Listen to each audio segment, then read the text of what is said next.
ఇప్పుడు randomness and ignorance in KRR చూద్దాం. First randomness అంటే ఏంటో చూద్దాం. తర్వాత ignorance. First random and ignorance అంటే ఏంటంటే ఈ రెండు 2 డిఫరెంట్ టాపిక్స్. కానీ డిసిషన్ మేకింగ్ ఉంటుంది చూసినావా? ఏఐ సిస్టమ్‌లో డిసిషన్ మేకింగ్‌కి చాలా ఛాలెంజింగ్‌గా అయిపోతాయి దీనివల్ల.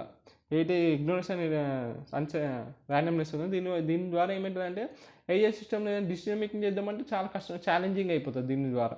సో ఇవి రెండు అన్సర్టనిటీతోనే డీల్ అవుతాయి. ఇప్పుడు ఇంతకుముందు వీడియోలో డిస్కస్ చేసిన అన్సర్టనిటీతోనే డీల్ అయి ఉంటుంది.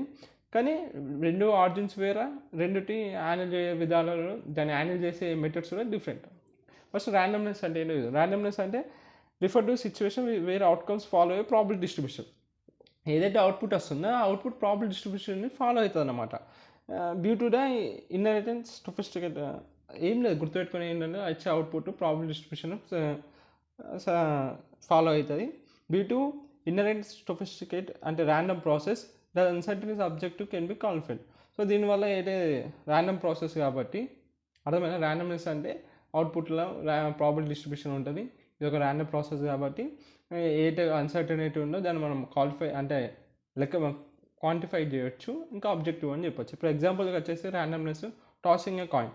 సో అవుట్పుట్స్ అనేది 0.5, ఎడ్డి ప్రాబిలిటీ ఏంటంటే 0.5, టెల్ ప్రాబిలిటీ 0.5 ఉంటుంది. సో ఇది ఒక ప్రాబిలిటీ డిస్ట్రిబ్యూషన్ ఫాలో అవుతున్న అవుట్పుట్. అసే it's an example of randomness. అట్లనే వెదర్ ఫోర్కాస్టింగ్ ఉంటుంది. The probability of coming rain tomorrow is 60% ఉండదు. సో మీనింగ్ దాని ఏంటిది, నాట్ డిటర్మినిస్టిక్ కదా, పక్కా వస్తుందని చెప్తాడు. 60% రెయిన్ రావచ్చు రేపు అంటాడు. సో దట్ ఇది ప్రాబిలిటీ డిస్ట్రిబ్యూషన్ ఫాలో అవుతుంది కాబట్టి ఇది ర్యాండమ్నెస్ ఉందన్నమాట దీంట్లో ఫాలో చేసే మళ్ళీ ఎట్లా హ్యాండిల్ చేస్తుంది దీన్ని అంటే ప్రాబిలిటీ థియరీ ఉంటుంది. లైక్ ఇప్పుడు బేస్ నెట్వర్క్స్ ఉంటుంది. ఏం చేస్తారు, ఆ model use to model and reason about randomness. ఇప్పుడు క్లౌడ్ బై చూస్తారు 0.7. So based on the new evidence అది అప్డేట్ అవుతూ ఉంటుంది. ఇది one of the method to handle randomness. ఇంకోటి మోటీ క్లారో సిమ్యులేషన్స్ అని ఉంటుంది. ఇది ఎందుకంటే యూజ్ టు ర్యాండమ్ ఈవెంట్స్ని సిమ్యులేట్ చేస్తుంది మల్టిపుల్ టైమ్స్. అర్థమైనా, మల్టిపుల్ టైమ్స్ ర్యాండమ్ ఈవెంట్స్ని ఇట్లా సిమ్యులేట్ చేస్తూ ఉంటుంది. దానితో మన ప్రాబిలిటీని ఎస్టిమేట్ చేస్తాం అన్నమాట, ఎస్టిమేట్ చేయడానికి ప్రాబిలిటీని. ఇది ఒక మెథడ్. ఇంకోటి ఏంటంటే మార్కో డిసిషన్ ప్రాసెస్. ఇది ఏం చేస్తుందంటే ఇది ఏఐలో యూజ్ చేస్తారు డిసిషన్ మేకింగ్లో అండర్ అన్సర్టనిటీ కింద యూజ్ చేస్తారు అనమాట. ఏఐ డిసిషన్ మేకింగ్ కోసం ఎగ్జాంపుల్ రోబోటిక్స్ గేమ్ఐలో వాడతారు. ఇట్లా మనం ర్యాండమ్నెస్ని హ్యాండిల్ చేయొచ్చు. ఇంకా ఇగ్నోరెన్స్ అంటే ఏంటంటే ఇది ఎప్పుడు రైజ్ అంటే ఎప్పుడైతే మనకి లేక్ ఆఫ్ నాలెడ్జ్ ఉన్నప్పుడు ర్యాండమ్నెస్ అనేది రైజ్ అవుతుంది. లేక్ ఆఫ్ నాలెడ్జ్ ఉన్నప్పుడు రాదర్ దెన్ ర్యాండమ్నెస్ కంటే మనకి నాలెడ్జ్ తక్కువ ఉన్నప్పుడు అప్పుడు మనకి ఇగ్నోరెన్స్ రైజ్ అవుతుంది. దిట్ రిప్రజెంట్ ఎపిస్టోమిక్ అన్సర్టనిటీ అంటే మనకి అది తెలియదు, ఇప్పటికైతే తెలియదు, కానీ మనం తర్వాత తెలుసుకోవచ్చు. దాన్ని ఎపిస్టోమిక్ అన్సర్టనిటీ అంటారు. సో ఇగ్నోరెన్స్ ఈజ్ అనే ఎపిస్టోమిక్ అన్సర్టనిటీ అంటే ఇప్పటికీ నాకు తెలియదు, ఇప్పుడు the present where do you not knowing something, నీకు తెలియదు కానీ తర్వాత నువ్వు తెలుసుకోవచ్చు దాన్ని. ఓకే, ఇది లేక్ ఆఫ్ నాలెడ్జ్ ఉన్నప్పుడు అసలు ఇగ్నోరెన్స్. ఇంకా ఎగ్జాంపుల్ వచ్చేసి డయాగ్నోజింగ్ రేర్ డిసీజ్. అది నాకు ఇప్పటికి తెలియదు కానీ నేను దాన్ని, ఎందుకంటే నాకు లేక్ ఆఫ్ నాలెడ్జ్ లేదు, దానిపైన డాటా లేదు, టెస్ట్ చేయాలి.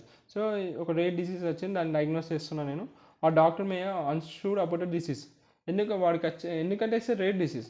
ఆ డాక్టర్కి అంత షూరిటీ ఉండదు because it is random. But due to the lake of sufficient medical test and data లేకపోవడం కారణంగా ఆ రేర్ డిసీజ్ని వీడు అన్షూర్ చెప్పలేదు కరెక్ట్ ఏం డిసీజ్ వచ్చింది.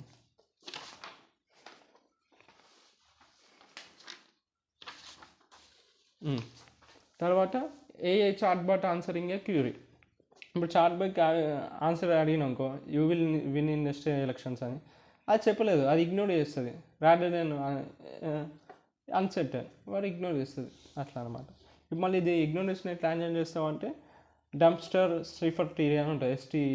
డంప్స్టర్ స్ట్రీఫర్ థియరీ ఏం చేస్తుందంటే మోడల్ బిలీఫ్ వాడుతుంది and ignorance by assigning degree of belief rather than strict probabilities. ఏం చేస్తుందంటే ఇప్పుడు చూడు, బిలీఫ్ ఫ్లూ 0.5 వచ్చిన, బిలీఫ్ COVID-19 0.3, ఇగ్నోరెన్స్ 0.2. సో దీన్ని బట్టి ఏమంటారు, 0.2 ignorance represent lake of sufficient, నాకు ఇంత సఫిషియెంట్ నాలెడ్జ్ లేదు సో ఇంత ఇగ్నోరెన్స్ చేసిన అనేసి చెప్తుంది. సేమ్ ఇది ఒక మెథడ్. ఇంకోటి డిఫాల్ట్ అయిన నాన్ మోనస్టిక్ లాజిక్. ఇదేంటిది యూజ్ చేస్తాం ఎప్పుడు నాలెడ్జ్ అనేది ఇన్కంప్లీట్ ఉన్నప్పుడు, incomplete and a must make reasonable assumption. అర్థమైందా? ఈ డిఫరెంట్ అండ్ నాన్ లాజిక్ ఏంటంటే మన దగ్గర నాలెడ్జ్ లేదు, ఇన్కంప్లీట్గా ఉంది, ఇక ఏ దానంతా అదే అజంప్షన్స్ చేసుకోవాలన్నమాట, రీజనబుల్ అజంప్షన్స్ చేసుకోవాలి. ఇప్పుడు ఎగ్జాంపుల్ అంటే ఒక ఎనిమల్స్ అన్నిటికీ వింగ్స్ ఉంటాయి. వింగ్స్ ఉంటే ఏంటిది, డిఫాల్ట్గా ఏ జీవి అయినా ఏ ఎనిమల్ అయినా దానికి రెక్కలు ఉన్నాయంటే పక్క అది ఫ్లై అవుతుంది, ఈసారి అజంప్షన్. అప్పుడు పెంగ్విన్స్ కూడా వింగ్స్ ఉంటాయి కదా, మరి అది ఫ్లై చేయలేదు అట్లా అనమాట. ఇప్పుడు ఏమైతే రూల్ అన్ని రివ్యూస్ అయ్యి అది ఏ దాంట్లో వేసుకొని అప్డేట్ కావాలి. ఇది నాన్ మోనోస్టిక్ రీజనింగ్ అంటే.